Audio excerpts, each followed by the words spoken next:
Yeah, man, I'm telling you, like, these guys are really, not that bad. Oh, no, no, no, no. God damn it,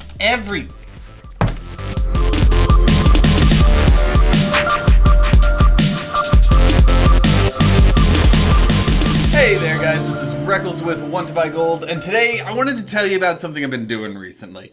If you want to make gold in Warlords of Draenor, you should definitely farm Firelands, Bastion of Twilight, or other Kata raids each week on all the tunes you can. It's a great place to start off. Those were the places, where all the cool kid gold makers hung out. I want to share with y'all the best places to make gold like that in Legion.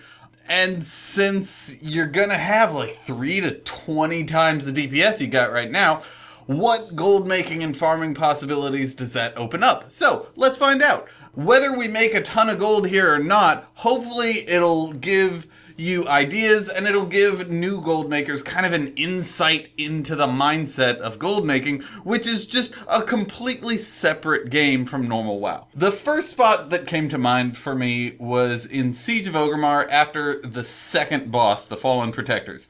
There's a ton of Shah ads in between the Fallen Protectors and Nurishun.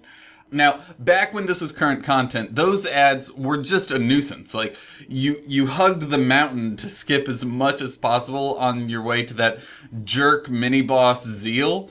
For real though, visions of LFR groups that refuse to stack still haunt my dreams. My point is, though, that because your goal when raiding is time efficiency and not looking for mob density, you may not even see these guys. In fact, I even noticed for the first time while I was testing this that this whole area is actually in the Vale of Eternal Blossoms right outside, I think it's Mogashan Palace is what it's called. So, for this farm, I did a test on live servers because my connection to the beta has been atrocious recently.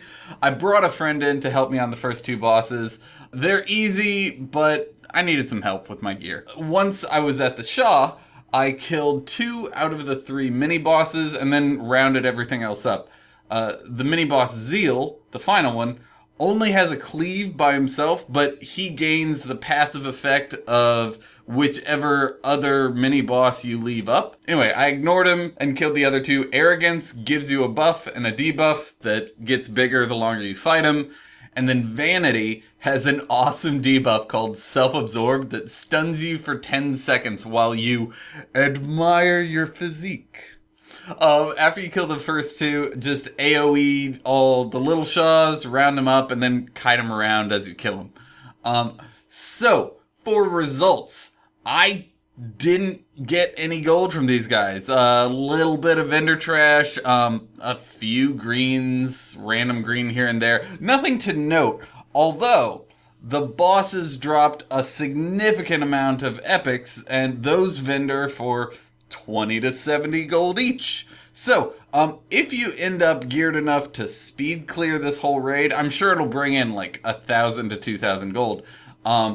Anyway, even though the Shah farm didn't bring in any gold, our test was successful because we can cross this off our list. Another place I'm curious about, though, that I just forgot to test is actually the Korkron in between the Iron Juggernaut and the Dark Shamans.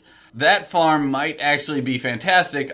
Great cloth farm, lots of greens, and you may remember that there are a bunch of Korkron supply crates that you can open up along the outside. I don't think those drop gold. I think it was just potions. But hey, free loot.